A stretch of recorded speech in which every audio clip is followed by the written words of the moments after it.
Dios bendiga a los hermanos. Así como estamos de pie, leemos un versículo de la palabra del Señor para introducción de este estudio bíblico y enseguida estaremos tomando asiento. Estamos en Éxodo 20:14 con el séptimo mandamiento: no cometerás adulterio. Séptimo mandamiento, no, que está traducido, o no adulterarás. Gloria a Dios. Entonces leemos así, Éxodo 20:14, no cometerás adulterio. Pueden tomar sus asientos, queridos hermanos. Con este versículo de la Sagrada Escritura vamos a iniciar nuestro comentario bíblico en esta noche. Amén. Como habíamos comentado el séptimo mandamiento, pero el tiempo no nos permitió cerrar el final del mismo, quedamos que en una próxima oportunidad, si el Señor permitía, continuaríamos con el apéndice de esto que sería la parte que comúnmente se llama del divorcio, ¿no es cierto? Así que el séptimo mandamiento, como he dicho en esa introducción, tiene por fin preservar la unidad y la comunión con Dios y con el matrimonio, ¿amén? Porque por no predicar sobre esto, ya que entiendo que es un tema que a lo mejor alguno piensa que no es lindo, pero después de analizarlo usted se va a dar cuenta qué bendición que trae, porque por no predicar sobre este tema, mientras tanto el diablo sigue destruyendo miles de hogares y hay miles de niños en la calle, y crímenes y vejaciones y cárcel y suicidio y tantas cosas, porque de repente los siervos de Dios piensan que este tema que no los haría demasiado popular. Entonces yo no sé qué es más importante, la popularidad nuestra o la palabra de Dios. ¿Qué piensa usted que es más importante, hermana? No hay que pensarlo dos veces, ¿no es cierto? Siempre la palabra de Dios es más importante. ¿Amén? ¿Cuántos lo creen? Dicen amén. Gloria a Dios. Entonces este es un tema que yo sé que no arranca mucho gloria a Dios, pero si este tema nos ayuda a preservar la integridad de nuestro matrimonio, tendríamos que gritar un fuerte gloria a Dios, porque nos libra contra los ataques del diablo. Amén. Y yo creo que la enseñanza de la palabra de Dios es como vacunar. Si uno no vacuna, después gasta mucho más y a veces por no estar vacunado no tiene remedio. Entonces, vacunar es más barato que curar, ¿no es cierto? Y es bueno y nos evita de muchas cosas. Usted puede no vacunarse o no vacunar a un niño contra la parálisis, pero si le agarra parálisis, después, aunque le quiera dar la vacuna, no sirve. Es lo que dice en el libro de Eclesiastés, capítulo 10. Si muerde la serpiente antes de ser encantada, de nada sirve el encantador, dice, ¿no? Como diciendo que si el predicador llega tarde con la enseñanza, dar un estudio bíblico al que ya está divorciado parece que fuera como demasiado tarde. Hemos llegado tarde. Entonces, antes que cualquier hermano vaya a llegar a ese punto, tenemos que llegar antes con la palabra del Señor. Amén. Gloria a Dios. Entonces sí, con esta breve introducción, yo creo que debemos tener en nuestra mente y en nuestro corazón, todos los siervos de Dios, no solamente decirlo de paso, sino dar un estudio. Es distinto decir de paso, que no adulterarás parece muy en el aire así y que casi no habría nada que decir. Pero la Biblia tiene capítulos enteros que nos advierte acerca de este mandamiento: no adulterarás. Le voy a decir más, el carácter moral o la santidad de Dios, que la moral que en estos días está bastante, como diríamos, relajada. La palabra moral quiere decir esa facultad espiritual de observar reglas que tienen que ver con algo, tienen que ver con desechar lo malo y seguir lo bueno, o poner por obra lo bueno. Esa es la facultad moral espiritual, una facultad espiritual de nuestra alma. Y entonces la gente en este momento, la parte espiritual o moral ha quedado totalmente relajada y los inmorales aparecen en la televisión, porque es la correcta palabra. Inmorales quiere decir que no hacen caso, que son negativos a esas leyes morales, dejan de lado la enseñanza de la palabra de Dios. Por no enseñar sobre este mandamiento, por no explicarlo con claridad, yo creo que es el mayor factor de destrucción de la familia, separación, divorcios, abortos alcoholismo, drogas, cárcel, depresiones y una cantidad que no podemos enumerar de consecuencias que suceden cuando alguien descubre que el marido o la mujer lo traiciona. Entonces todo lo que él planeaba y hacía y pensaba hacer, ¡rum!, en un instante se viene abajo todo eso. Recién me contaba un siervo de Dios como ayer tuvo que atender justamente a un muchacho joven que también descubrió que su esposa le era infiel y se iba a suicidar, y lo alcanzó a atender a último momento, ¿no? Bueno, todo eso son los pasos de alguien que piensa, me divierto y nadie se va a enterar y no va a pasar nada. Pero la Biblia dice que los pecados de algunos se descubren enseguida, a otros después, pero la Biblia dice, sabed que vuestro pecado os alcanzará. Por eso, antes que todo eso suceda, vamos a vacunarnos con la palabra bendita del Señor. ¿Puede decir amén? Gloria a Dios. Yo expliqué la vez pasada que hay dos palabras en hebreo, lo tinaf, que se refería a la palabra no adulterará, ¿no es cierto? Esa palabra no, lo tinaf, no adulterarás, está traducida la palabra adulterio. Y sanaf con Z, sanaf es la palabra que se traduce por fornicación. En muchos casos, a veces se usa la misma palabra, sanaf o lotinaf en hebreo. Pero las dos palabras, por el contexto, quiere decir que por el tema que viene tratando, usted se va a dar cuenta si la palabra se aplica adulterio o si se aplica fornicación. La palabra adulterio se refiere a cualquier relación ilícita sexual que tiene una persona que está unida en matrimonio. Entonces, cuando alguien falla a ese voto de fidelidad mutua, ahí está cometiendo adulterio. La palabra fornicación se refiere a cualquier contacto sexual que puede tener una persona que no está unida en matrimonio, que está libre del estado matrimonial, como diríamos comúnmente, soltero o soltera, cualquiera que tiene relaciones sexuales fuera del estado matrimonial, a eso se le llama en la Biblia fornicación. Entonces, sí, ahora vamos a iniciar un breve comentario. La Biblia habla mucho sobre el tema, como lo hemos dicho, capítulo 18 de Levítico, los primeros capítulos de Proverbio están repletos de advertencia acerca de la conducta moral que deben tener los hijos de Dios. Dios nunca pasó por alto los actos de inmoralidad, están bien claros en la Biblia. Desde Noé, que se embriagó, y lo que pasó, los problemas que tuvo, lo que empezó a traer la inmoralidad, la vergüenza, lo que pasó con Lot allá en Sodoma y Gomorra, sus dos hijas, nada en la Biblia está tapado. Nosotros somos campeones en tapar las cosas, pero Dios no tapa nada. Él sabe que tapando no se sana, pero el que confiesa y se aparta, alcanza la misericordia del Señor. Amén.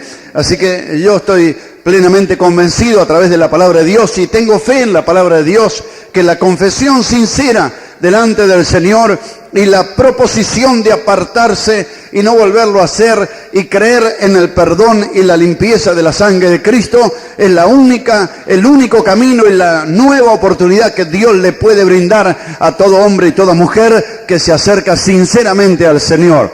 No estamos para condenar, pero sí para enseñar claramente qué dice la Biblia, porque demasiada tragedia ha traído a la humanidad la no observancia de este simple matrimonio. Y todo creyente que quiere agradar a Dios deberá tenerlo siempre en cuenta, como tenían los sacerdotes en aquella lámina de oro pegada en su frente: santidad a Jehová, que quiere decir apartarse de cualquier inmoralidad o acto de inmoralidad. Jesús, como dije en otras ocasiones, Jesús no abolió el adulterio. Por lo contrario, Jesús lo llevó aún más allá de lo que decía en el antiguo pacto. Como usted lo lee en San Mateo, capítulo 5, verso 27, ahí va a encontrar que Jesús dijo: oíste que los antiguos dijeron, no adulterarás. Pero yo digo que cualquiera que mira a una mujer para codiciarla en su corazón, ya adulteró con ella, ¿no? Así que Jesús no abolió, por el contrario, lo amplió lo mismo que los demás mandamientos. Hoy vamos a ver algunos versículos en la palabra de Dios que nos hablan con mayor énfasis sobre este punto.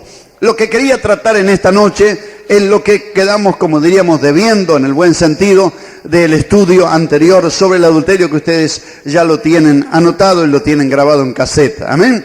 Al hacer este breve estudio o este comentario sobre el divorcio, no estoy pretendiendo que voy a agotar totalmente el tema, porque creo que nos llevaría como 4 o 6 horas y todavía nos quedarían cosas para decir, y si invitaríamos a otros siervos de Dios, ellos añadirían aún más, porque la Biblia es una fuente inagotable de recursos. Nunca un predicador puede decir absolutamente todo sobre un tema.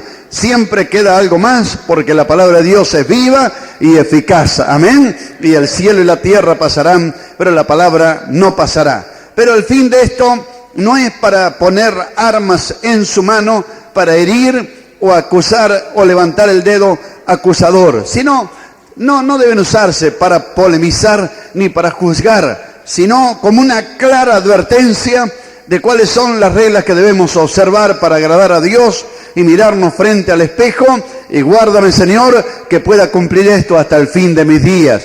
Que, como dijo el apóstol Pablo, no sea que habiendo sido heraldo de otros, yo mismo venga a ser condenados. Amén. Así que entonces vamos a observar la palabra de Dios. Creo que antes de comenzar el estudio, como hice en una oportunidad, debería, a ver si consiguen, hermanos, algo para borrar. Gracias. Debería, ahí en el costadito ahí, hermano.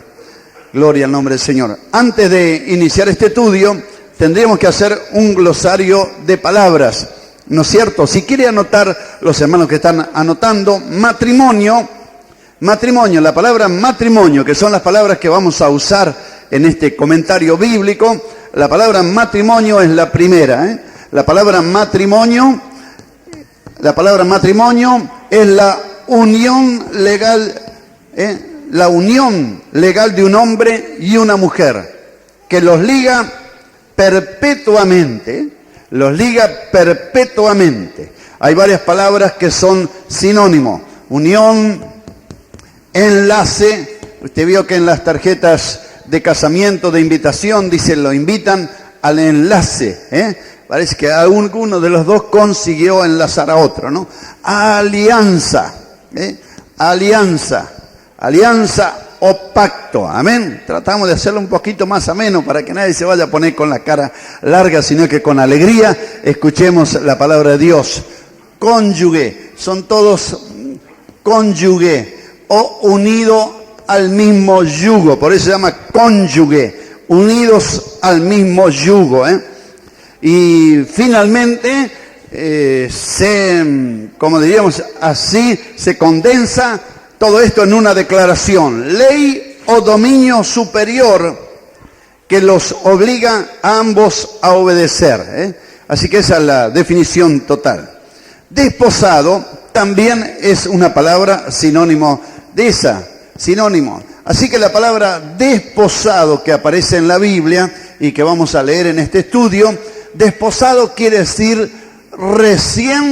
recién casado. No se aplica esta palabra desposado a una persona 10 o 20 años de matrimonio. Cuando están recién casados se aplica la palabra desposado. Esta palabra la vamos a encontrar cuando hace el relato del nacimiento de Jesús.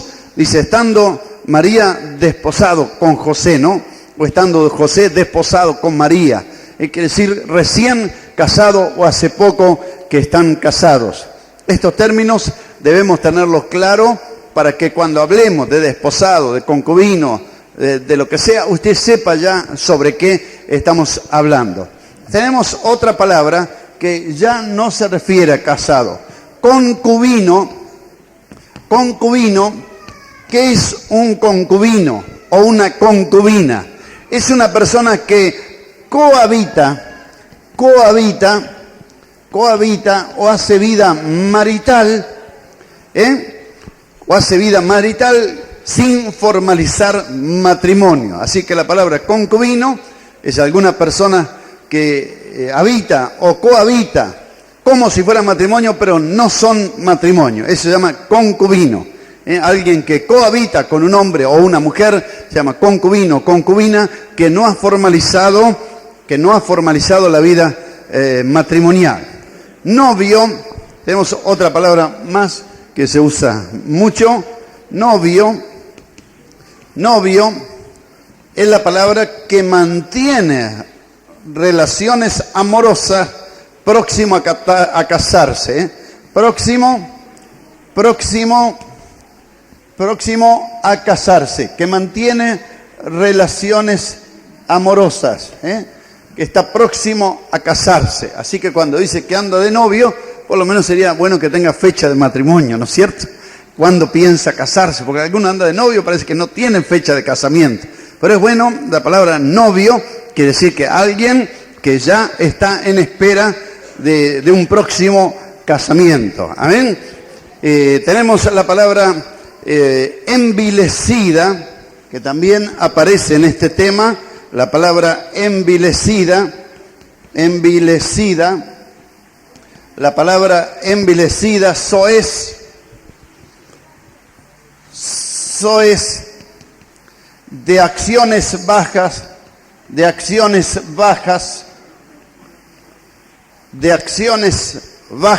o instintos bajos.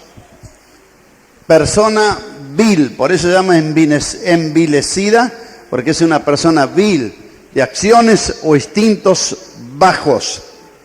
La palabra repudio, si ya alcanzaron a copiar, voy a empezar a borrar por acá arriba, así podemos continuar anotando algunas palabras que son muy importantes para este comentario. La palabra repudio, que aparece también en la Biblia en este estudio, la palabra repudio es repeler a la mujer propia, sinónimo de divorcio. Así que repudio es repeler a la mujer propia, sinónimo de divorcio. Sinónimo de divorcio. La palabra divorcio también tenemos, es una palabra que es sinónimo. Divorcio, sinónimo de la anterior. La palabra divorcio es, según las leyes o el diccionario, es la ruptura,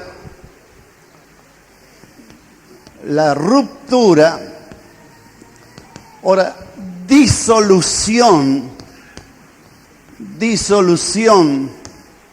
terminante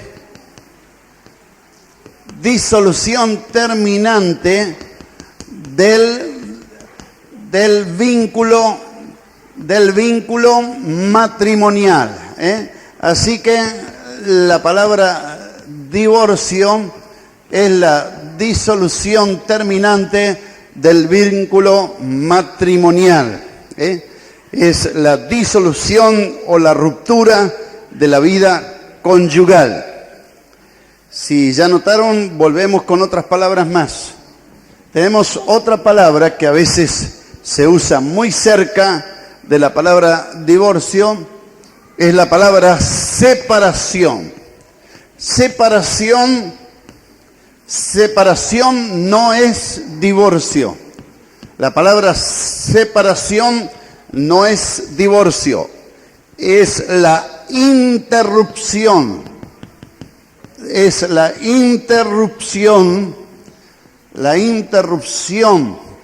de la vida conyugal, es la interrupción de la vida conyugal. La interrupción de la vida conyugal es la interrupción momentánea de la vida conyugal sin quedar extinguido el vínculo matrimonial. Sin quedar extinguido. Sin quedar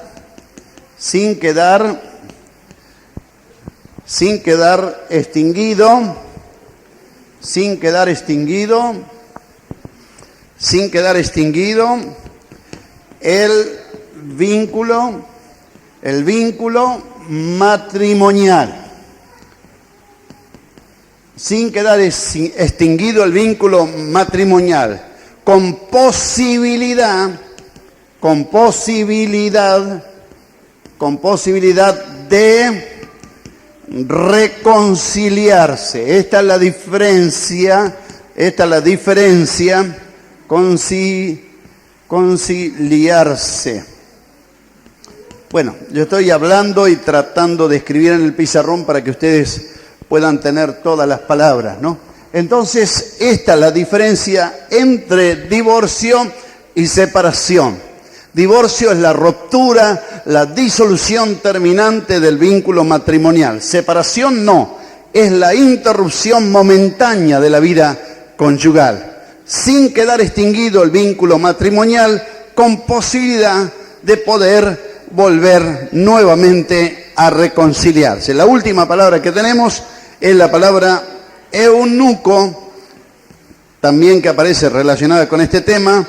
Eunuco, que quiere decir una persona castrada, sexualmente inútil. Castrada o sexualmente inútil.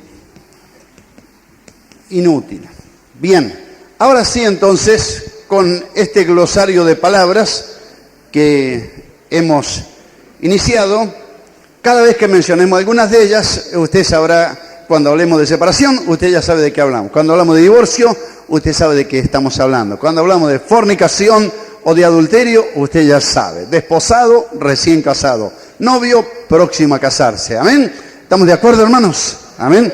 Gloria a Dios. Entonces, sí, Dios estableció la santidad en el matrimonio. Recuerde que todo lo que Dios instituyó, entonces, es ataque o es blanco de los ataques del diablo. El hogar es uno de ellos. Todo hogar pasa más o menos por periodos, como diríamos, grises, para no decir alguna palabra inadecuada.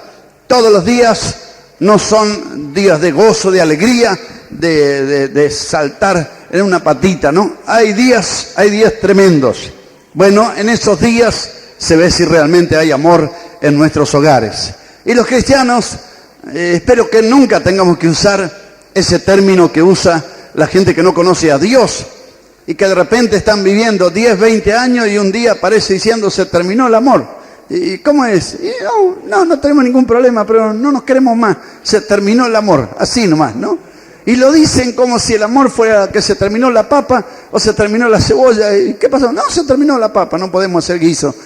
Parece que fuera una pavada. Pero yo creo que el amor es el fundamento del cristianismo, es el fundamento de la misma vida, el fundamento de nuestro hogar. Y cuando en un hogar se termina el amor, es una tragedia demasiado grande. No es para tomarla tan liviano que, bueno, ¿qué pasó? No sé, se terminó el amor. ¿Usted cree que es así tan fácil? Nosotros creemos lo que dice la Biblia en 1 Corintios, que el amor, ¿qué pasa? ¿Se termina o no se termina? ¿Qué dice en 1 Corintios? ¿El verdadero amor se termina? ¿Qué dice la Biblia? ¿El verdadero amor? ¿Qué dice? A ver si lo podemos decir todos juntos. Piense en su matrimonio también cuando dice esto, ¿no? A ver si lo podemos decir. El verdadero amor, como dice, nunca deja de ser. Y usted dice, pero no lo aguanto más. Pero dice que todo lo aguanta el verdadero amor. No lo soporto más, pastor. Todo lo soporta. No puedo más, pastor. Todo lo espera. Espere a ver si cambia. No, yo no voy a esperar más. Ya esta semana me voy al juez o no sé dónde, algo tengo que hacer. Pero el verdadero amor, todo lo espera. Y no me juró, hermano, que va a hacer un esfuerzo y que va a cambiar. No, pero yo no le creo, hermano. No le creo ni una palabra. Pero el verdadero amor, ¿qué pasa? ¿Qué pasa? Dígalo fuerte. Todo lo cree. Amén. Amén. El verdadero amor nunca deja de ser. Así que yo creo que si hay verdadero amor, aún las situaciones más difíciles de nuestra vida, ese verdadero amor nos ayudará a superarla. Lo que sucede, porque de repente alguien dice, pero yo conozco realmente personas que se les terminó el amor. Y es verdad, hay personas que se les termina el amor porque no tienen la fuente de amor. La fuente de amor no es un video pornográfico. La fuente de amor no es por allí algún consejero matrimonial. La fuente de amor es el único que tiene el verdadero amor, es Jesucristo el Señor.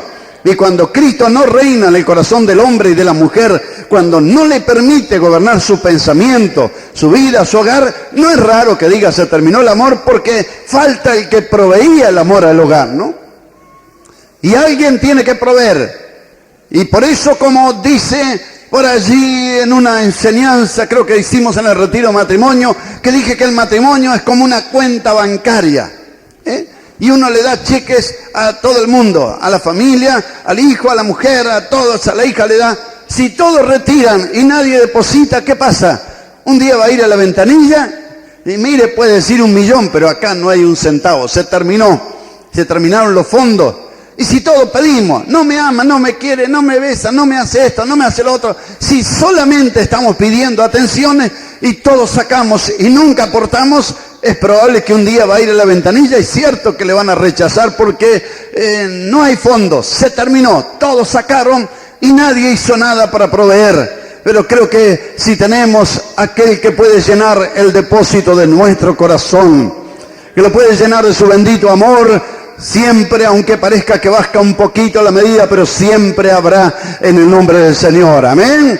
Gloria a Dios. Siempre habrá. Como dice por allí un dicho, si hay un hueco en tu vida, llénalo de amor. Pero yo le digo, no lo llene de cualquier amor, no eso que el mundo enseña, esas pasiones bajas, viles, desordenadas. No lo llene de esa clase de amor. Eso no es amor. Eso es pecado, la Biblia lo llama así, es adulterio, fornicación, es inmundicia. Si hay un hueco en tu vida, llenalo del único amor. Le digo más, haga antes de llenar, no espere que haya huecos en su vida. Saque toda la basura del diablo y llene todo su corazón del amor del Señor, que es mucho mejor.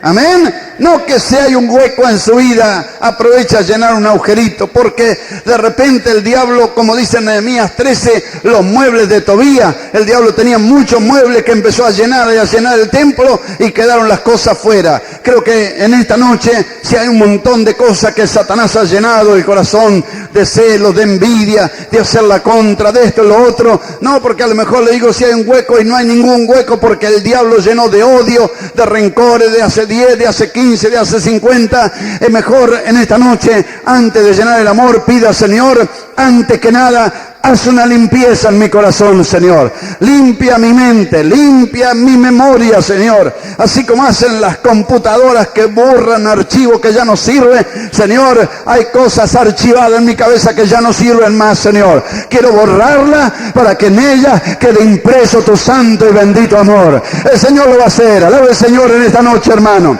Rechace esa voz del diablo que no tenés amor, tenés que dejar, tenés que cambiar de mujer, tenés que cambiar de marido, tenés que cambiar de hogar. Rechácelo en el nombre de Jesús firmemente, no le cedan ni 1 milímetro al diablo, porque si el diablo ve que usted 1 minuto lo piensa, él va a llenar 1 minuto de su razonamiento y luego le traerá a la memoria ese minuto y va a agregar 1 minuto más, y cuando usted quiera estará conversando con el diablo en vez de conversar con el Señor. Y los creyentes no estamos para conversar con el diablo, estamos para resistirlo y de vosotros huirá. ¿Cuántos lo creen? Dicen amén.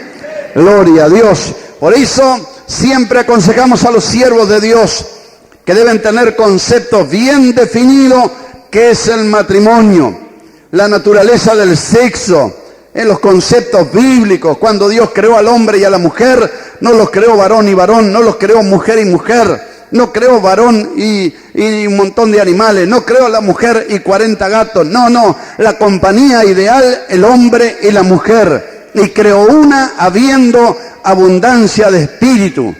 Y es cierto que hay quienes sustituyen con un montón de gatos o con un montón de perros o criando animales o haciendo muchas cosas, pero nada puede sustituir lo que Dios ha ordenado en su palabra. Amén. Gloria a Dios. Por eso, todo siervo de Dios, y aprovechamos que en esta noche también está el presbiterio, por eso Dios prepara el día para todo, hermano. Yo iba a dar esto hace ya como 1 mes atrás y una u otra cosa o visitas fueron demorando, pero esta noche que están los siervos de Dios, que tenemos reunión de presbiterio, también viene bien no para enseñarle algo nuevo, porque ellos ya lo saben, pero para reafirmar en nuestros corazones, como dijo el apóstol, si hace falta, lo vamos a repetir otra vez para que la enseñanza quede firme. Amén. Los predicadores modernistas no queremos predicar 2 veces el mismo mensaje porque ¿qué va a decir la gente? Ya ese mensaje ya lo escuché.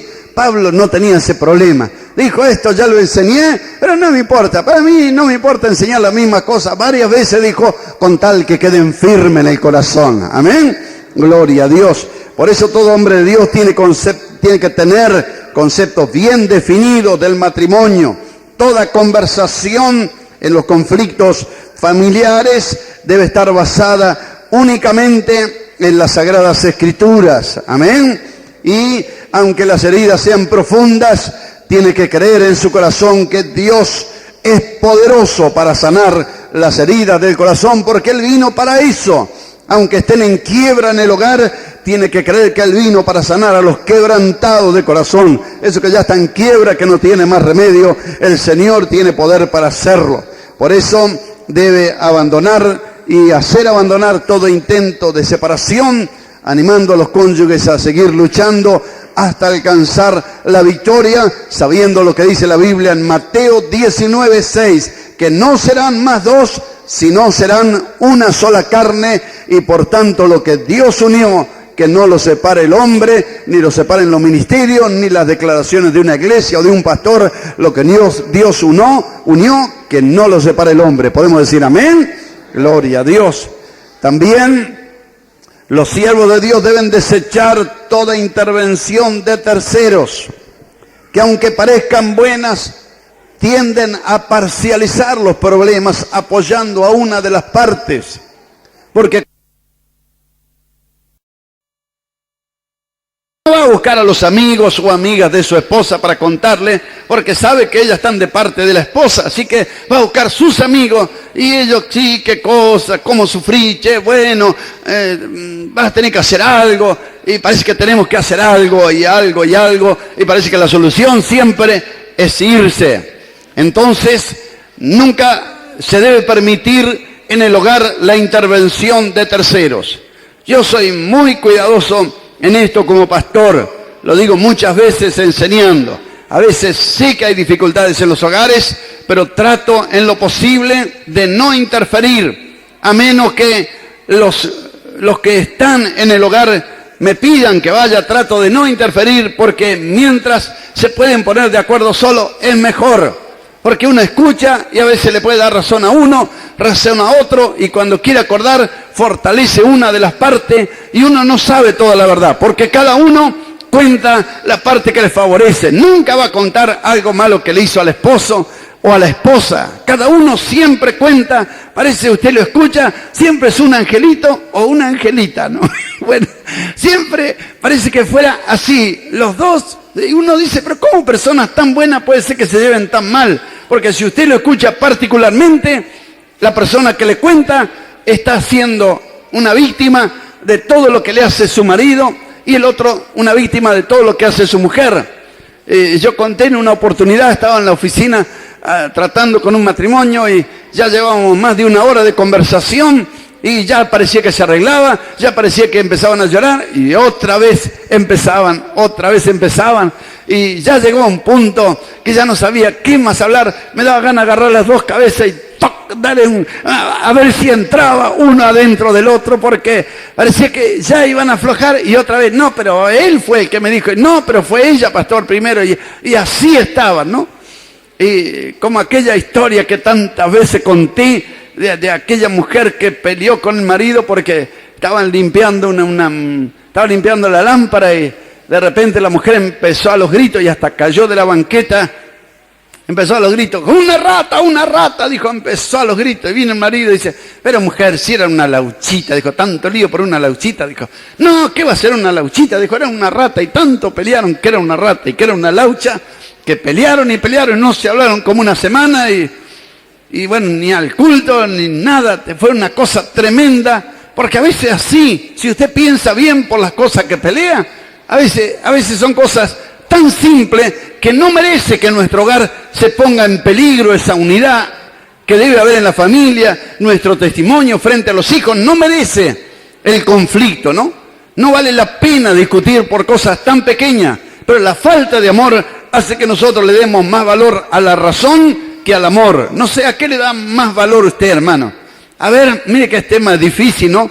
¿Qué le da más valor usted? ¿A la razón o al amor?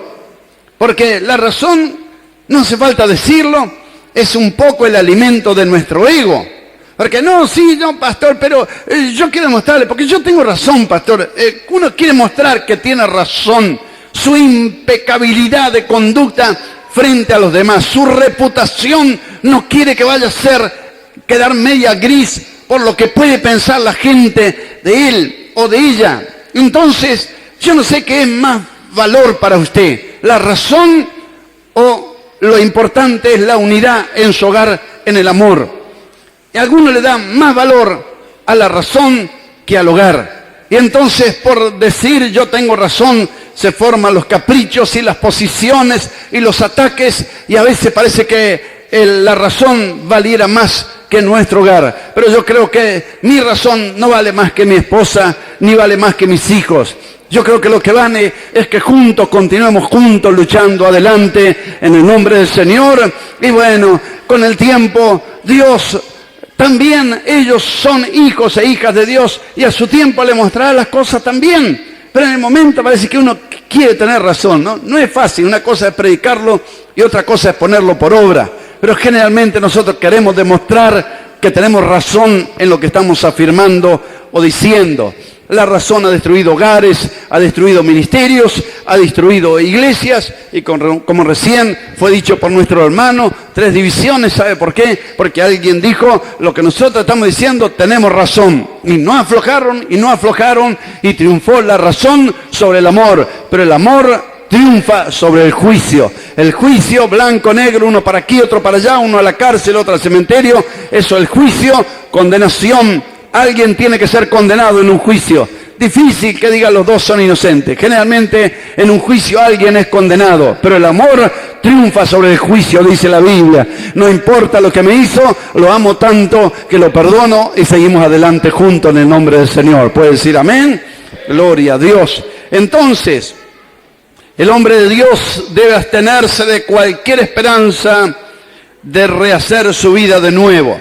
Su vida se va a rehacer de nuevo cuando permita que el restaurador, que es Jesucristo el Señor, restaure el amor, la comunión y los valores morales que debe haber en el hogar. Amén. La Sagrada Escritura dice claramente que Dios aborrece el repudio. Lo leemos en Malaquías, el último libro antes del Nuevo Testamento. El último libro antes del Nuevo Testamento es el libro de Malaquías, capítulo 2, verso 16, encontramos allí un versículo bien claro. Lo anotamos en este pedacito. Malaquías 2, 16. Dice la Sagrada Escritura, al final, porque Jehová, Dios de Israel, ha dicho que Él aborrece el repudio, que Dios no lo puede ni ver, y al que cubre de iniquidad su vestido, dijo Jehová de los ejércitos, guardaos pues en vuestro espíritu y no seáis desleales, que es sinónimo de infiel. No seas infiel porque Dios aborrece el repudio. ¿Podemos decir amén? Cuando Jesús habló acerca del divorcio, vamos a ver que dice en San Mateo, ahí nomás dando vuelta unas hojas, San Mateo 19, versículo 3 al 11. San Mateo capítulo 19, verso 3 al 11. Entonces vinieron a él los fariseos tentándole y diciéndole, ¿es lícito al hombre repudiar a su mujer por cualquier causa? Él respondiendo les dijo, ¿no habéis leído que él que los hizo al principio, varón y hembra los hizo? Y dijo, por esto dejará el hombre dejará padre y madre, se unirá a su mujer, y los dos serán una sola carne. Así que no son ya más dos, sino una sola carne. Por tanto, lo que Dios juntó, no lo separe el hombre. Le dijeron, ¿por qué pues mandó Moisés dar carta de divorcio y repudiarla? Él les dijo, por la dureza de vuestro corazón, Moisés os permitió repudiar a vuestras mujeres, mas al principio no fue así. Y yo os digo, ahí está la ampliación de aquello que Moisés, en la voluntad permisiva de Dios, ocurrió en la ley. Yo digo que cualquiera que repudia a su mujer, salvo por causa de fornicación, y se casa con otra, adultera.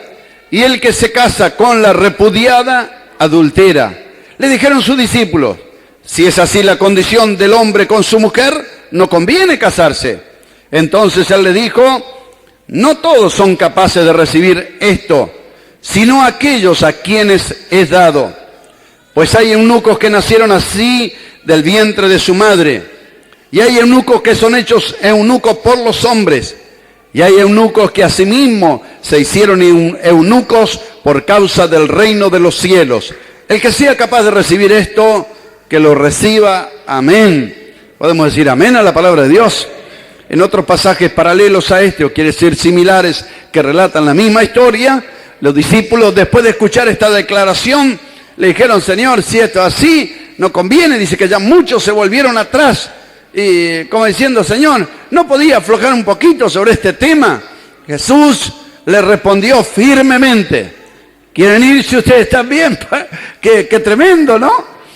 Hay temas que la Biblia no nos permite ni un poquito. Hay cosas que la Biblia tiene cierta elasticidad, pero hay temas sobre pecados de muerte que la Biblia no nos permite una tolerancia, porque sabe que cualquier tolerancia de eso equivaldría a la muerte eterna. Entonces hay temas de los que uno puede arrepentirse, de repente un mal pensamiento, se escapó una mala palabra, algo, lávame en tu sangre, Señor, y la Biblia dice que bueno, la sangre de Jesucristo nos limpia de todo pecado, pero sobre este tema la Biblia es claro, que el que lo comete, contra su alma atenta, y sus pasos conducen a la muerte eterna. Amén. Entonces, vamos a un pequeño examen, luego de leer los 3 pasajes paralelos. Volveremos a este pasaje. Por favor, ponga alguna marquita allí. Yo voy a poner un papelito o algo aquí en la Biblia para volver a Mateo 19. No pierda este pasaje porque volvemos. Vamos a Marcos capítulo 10, versos 2 al 12. Santo Evangelio según San Marcos, capítulo 10, versículos 2 al 12. Los fariseos preguntando, otra vez la misma. Ellos le dijeron, ¿qué os mandó Moisés? Ellos dijeron, permitió dar carta de divorcio. Y Jesús le responde lo mismo, por la dureza de vuestro corazón. Verso 11. Volvieron otra vez los discípulos a preguntarle lo mismo. Y les dijo, cualquiera que repudia a su mujer y se casa con otra, ¿qué pasa? ¿Qué sucede? ¿Qué quería decir la palabra repudio? ¿Era sinónimo de qué? De divorcio. Cualquiera que se divorcia de su mujer y se casa con otra, ¿qué dice la Biblia? ¿Comete qué? Adulterio. ¿Qué había dicho? ¿Qué dice la Biblia bien claramente? No adulterarás. Y si la mujer repudia a su marido y se casa con otro, ¿qué pasa? ¿Qué dice? Así que ¿puede o no puede? No puede.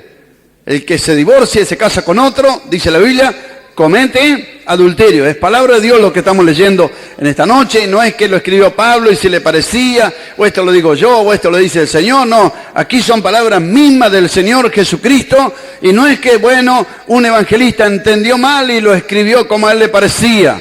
Lo leímos en San Mateo, lo estamos leyendo en San Marcos, y vamos a ver qué dice en Lucas capítulo 16, versículo 18, y enseguida iremos a algunas aclaraciones. San Lucas capítulo 16, verso 18. Dice la Sagrada Escritura así: todo el que repudia a su mujer y se casa con otra, ¿qué pasa? ¿Qué pasa? ¿Adultera o no? Adultera. El que se casa con la repudiada del marido, ¿qué pasa? Adultera también. Está bien claro en los 3 pasajes de la Escritura, que se llaman pasajes paralelos, lo que sucedió. Ahora dice, sí, pastor, porque yo descubrí a mi mujer que me era infiel, o descubrí esto, o descubrí lo otro. Y la Biblia dice que, bueno, si es así, uno se puede divorciar. Pero lo que pasa es que se lee mal la Biblia. Entonces, como se lee mal, se aplica mal. A ver, volvemos otra vez a San Mateo capítulo 19, versículo 9. Volvemos otra vez a Mateo 19, 9. Así que, ¿qué dice la Sagrada Escritura? Y yo digo que cualquiera que repudia a su mujer o se divorcia de ella, quiere decir, salvo por causa de adulterio, dice. ¿Qué dice? Salvo por causa de fornicación. No está hablando de adulterio. Y en todas las versiones está traducido exactamente igual. No es que en algunas versiones dice adulterio, en otras fornicación. No, en todas las versiones está traducido: cualquiera que repudia a su mujer y se casa con otra, salvo por causa de fornicación, comete adulterio. Ahora, cuando uno dice, pastor, por la gravedad del texto, ¿no? Cuando uno dice, pastor, ¿y cómo se explica esto? Porque está hablando de personas casadas y está hablando de fornicación. En realidad, si estaba casado debería usar la palabra adulterio, pero en la Biblia no hay error. Está bien explicado y ahora lo pasamos a exponer un poquito con claridad. Hay reglas, hay unos cuantos hermanos del seminario bíblico, que hay reglas que deben observarse para la interpretación bíblica.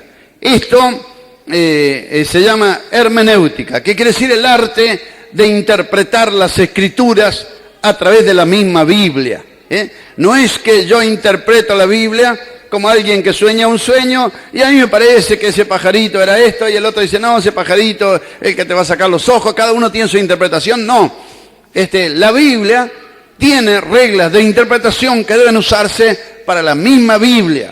Amén. Cuando dice en Eclesiastés, algunos ejemplos, cuando dice en Eclesiastés, acuérdate de tu Creador en los días de tu juventud, antes que vengan los días malos, los años que no tengas contentamiento, antes que se oscurezca el sol, la luna y las estrellas. Y uno dice, pero ¿y qué querrá decir todo eso? Bueno, para interpretar qué quería decir en ese pasaje el sol, la luna y las estrellas, uno busca Génesis capítulo 37 y encuentra el sueño de José. José sueña un sueño que el sol, la luna y 11 estrellas se inclinaban a él. Y el Padre nos da la interpretación. ¿Pero qué es esto? ¿Acaso vendré yo y tu madre y tus hermanos a inclinarnos delante de ti? Le dio todavía un reto, pero no sabía que aquello era revelación de Dios. Amén. Así que entonces cuando uno lee, antes que se oscurezca el sol, la luna y las estrellas, en el sentido poético, ahí el predicador le estaba diciendo a los jóvenes, antes que, desaparezca papá y desaparezca mamá, y los hermanos se casen, y uno se va por acá, y otro por allá, y otro se muda, y otro por razones de trabajo, y otro muere, antes que desaparezca todo eso, y te encuentres solo en la vida, acuérdate de tu Creador en los días de tu juventud. Amén. Así que ahí tiene una exégesis en hermenéutica, una regla que debe observarse para sacar la verdadera raíz de interpretación del texto. Así que para interpretar este pasaje no podemos hacer argumentos humanos, sino tenemos que ir a la misma Escritura. ¿Amén? Entonces no es solamente buscar un pasaje paralelo para que nos dé la razón, sino hay lo que se llama contexto, quiere decir otro texto que trata del mismo tema. Eso se llama contexto. Amén. Y qué bueno que es, hermano, conocer esto para que de repente no sea engañado. Vosotros sois mis testigos, dijo Jehová, y aparecen los testigos de Jehová y chao, ¿no? Y ese texto el Señor se lo dijo bien claro a los israelitas. Nosotros somos testigos del poder de Dios, como cantamos en el coro, porque hemos recibido el poder del Espíritu Santo, ¿no? Así que Jesús le dijo a la iglesia, que vayan a Jerusalén y seréis investidos del poder de lo alto y me seréis testigos de que Cristo perdona los pecados, salva y bautiza con Espíritu Santo y fuego. Amén. Pero los testigos de Jehová agarraron allá y vosotros sois mis testigos y salieron por allí enseñando acerca de un reino que ellos mismos han fabricado, ¿no?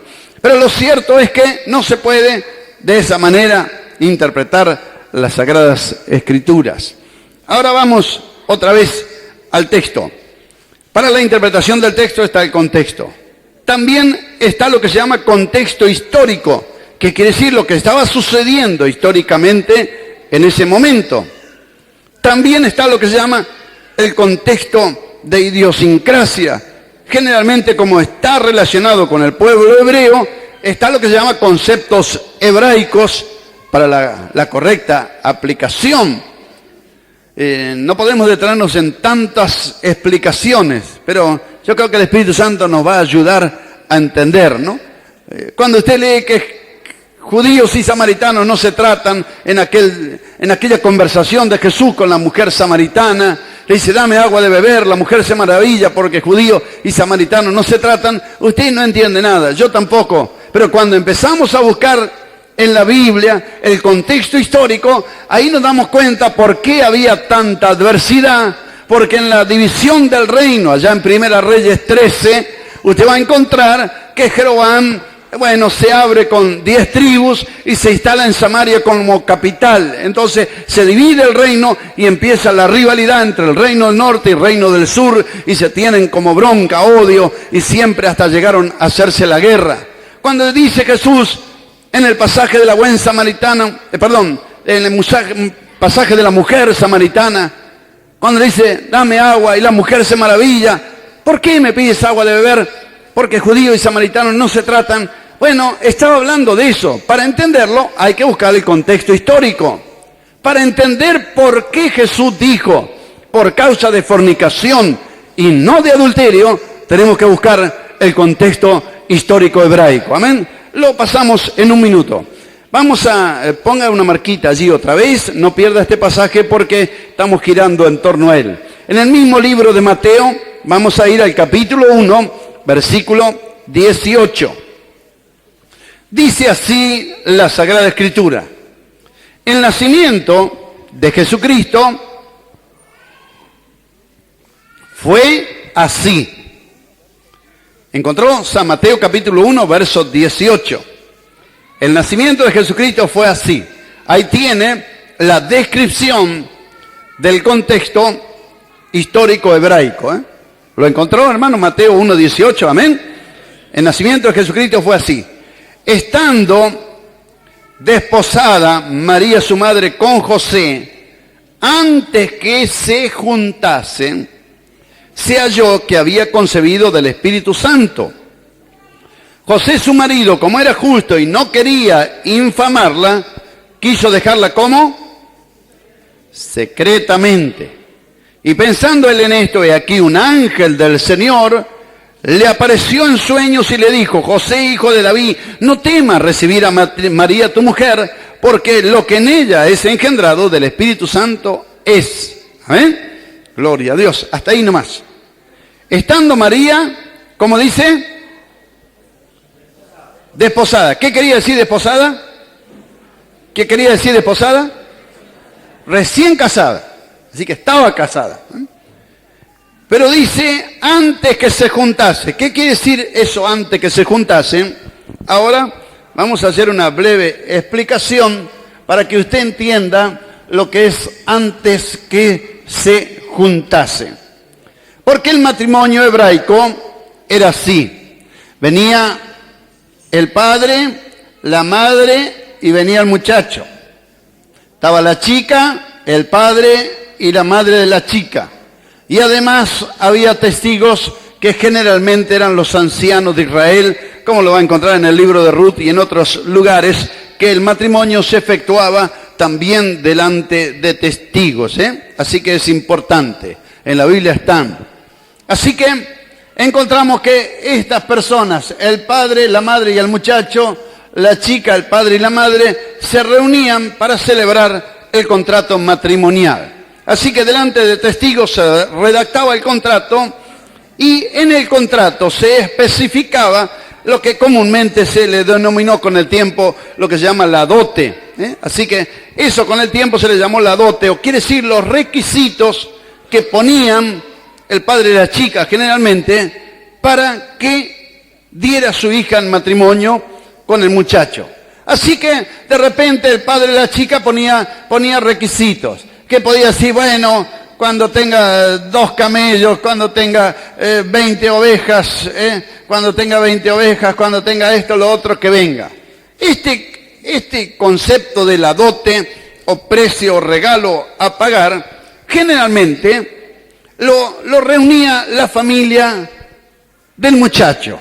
Hasta el día de hoy, en Oriente todavía se practica, y en medio nuestro todavía hay tribu de gitanos, aunque ya está tendiendo a perderse, pero todavía los gitanos, y tenemos muchos hermanos en Cristo, y el Evangelio está tirando por el suelo un poquito esa cultura, todavía hasta el día de hoy, los gitanos hacen esto. Cuando un muchacho quiere a una chica, los gitanos exigen una dote para entregar la hija en casamiento. Por eso los gitanos a las hijas las cuidan mucho de que sean virgen, porque si no llega a ser virgen y ellos exigieran una dote, crea un problema. El precio de los gitanos por la hija virgen generalmente es un 0 kilómetro. Por eso usted va a encontrar muchos gitanos que andan en 0 kilómetros y dice, ¿dónde sacaron plata esto? Bueno, es porque piden un precio por la hija virgen, ¿no? Bueno, ellos quizás lo hacen por amor al 0 kilómetro. Más importante hacerlo por amor al Señor. Amén. Pero lo cierto es que los gitanos hasta el día de hoy, y si usted quiere hablar con alguno de las tribus de gitanos o algo, aunque dan vuelta para contárselo, pero cuando llega a intimar con ellos, nosotros hemos tenido conversaciones cercanas y pastores que trabajan con gitanos tanto en el norte como en el sur, y tenemos fotos, hasta mi esposa un día, porque se entregaron unos cuantos gitanos a una campaña, fuimos y le prestaron un vestido y se sacó una foto, parece una gitana mi esposa junto con ella en la foto, pero también fue una demostración de amistad, porque los gitanos los vestidos no lo prestan a nadie y los sacan en ocasiones especiales. Nosotros no sabíamos, pero fue una demostración de mucho afecto, según las costumbres gitanas, de prestar un vestido para que alguien lo luzca o se lo ponga, ¿no es cierto? Así que fue una demostración. Pero cuando llega a intimar con ellos, va a descubrir que el precio de una hija virgen es un 0 kilómetro. Entonces, ¿qué hacen? Porque el muchacho todavía es joven y no tiene. Bueno, enseguida se reúnen entre todos y ponen 500 o 1000 dólares cada uno y compran el 0 kilómetro y lo entregan, la familia entrega para que el muchacho pueda formalizar el matrimonio, que generalmente dura la fiesta como una semana, ¿no? Bueno, los regalos que hacen y que le devuelven en plata y en valores, generalmente vuelve a recuperar el dinero invertido, porque en la fiesta se hacen regalos bastante costosos, tradicionales de familia, así que generalmente el hijo varón recupera lo que gastó para comprar la novia, ¿no?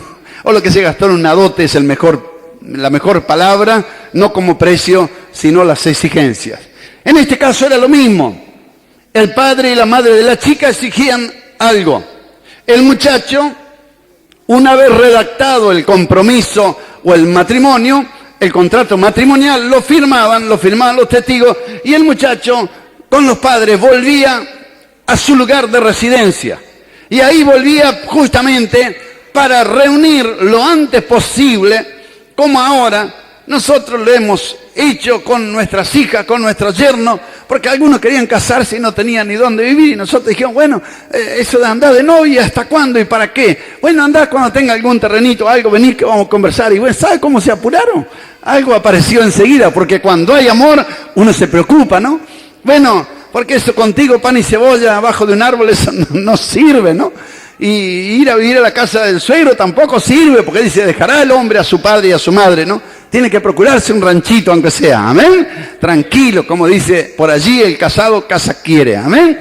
Lo cierto es que, sin desviarnos del tema, el muchacho iba a trabajar para conseguir lo que había pedido la novia, pero ya estaban casados, ya estaba casado.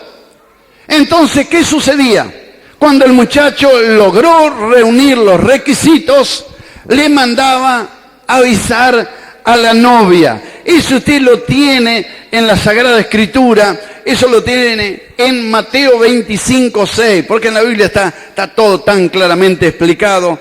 A veces nosotros nos cuesta entenderlo. Mateo 25:6, en la parábola de las vírgenes y el esposo, se oyó el clamor a medianoche. Aquí viene el esposo, salid a recibirle. ¿Se da cuenta? Y cuando entraron, Mateo 25:10, cuando entraron a las bodas, ¿qué pasó?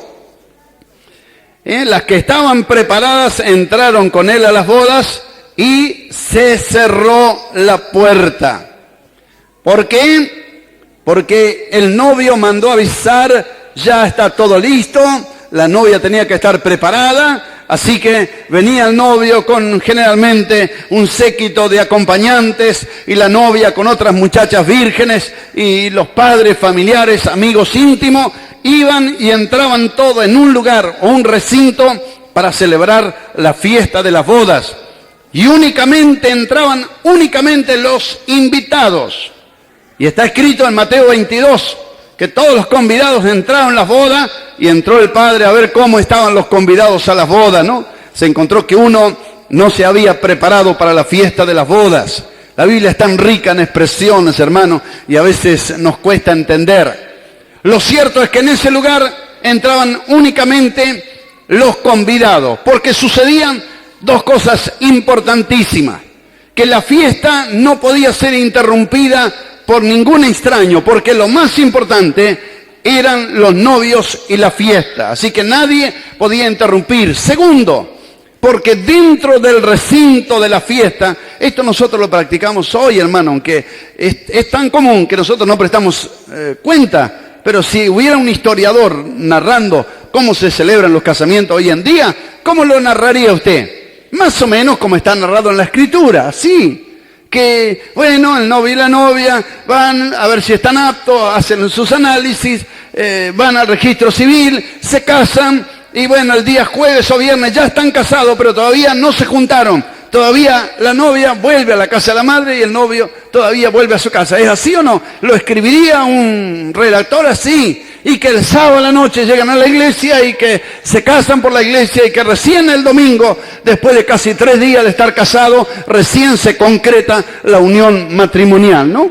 ¿Es así o no? Así lo narraría. ¿Y dónde hacen la fiesta? Bueno, generalmente escribiría en un narrador histórico que alquilan algún salón o a un club y allí entran solamente las personas que están invitadas. ¿Se da cuenta que no es tan extraño como a veces lo hacemos nosotros, el relato bíblico? Le estamos parafraseando para indicar cómo era la fiesta de bodas. Así que el novio y la novia llegaban todos los invitados, se cerraba la puerta, no se permitía que nadie interrumpa y comenzaba la fiesta, que duraba una semana. Esto es muy simbólico porque mientras la iglesia esté celebrando la fiesta de las bodas del Cordero, que durará una semana o 7 días, le dice algo, acá abajo en la tierra se va a desatar aquella gran tribulación, aquel periodo de angustia, pero nosotros estaremos allá, la puerta cerrada, nadie va a interrumpir aquella fiesta que tenemos nosotros con Cristo, porque esto también es figura de la iglesia. La iglesia, aleluya, está unida a Jesucristo el Señor. Os he desposado, dice el apóstol Pablo. Ya estamos casados, ya estamos unidos a Cristo. No es solamente como por allí dicen los católicos, bueno, las monjas se casan con Cristo, dice. No, toda la iglesia es la esposa de Cristo. No son solamente unas mujeres encerradas en un convento. Toda la iglesia está unida a Jesucristo el Señor. A la iglesia el Señor le llama la novia del Cordero. Su esposa se ha preparado. Puede decir amén. Gloria a Dios. ¿No le escuché? ¿Puede decir amén? A lo mejor dijeron amén los que estaban preparados, nomás porque todos no están preparados, pero su esposa se ha preparado, dice la Biblia. Gloria a Dios. Y bueno, allí se reunían. Comenzaba la fiesta una semana. Y dentro de ese recinto había un cuarto. Yo tuve la bendición de poder verlo en un documental.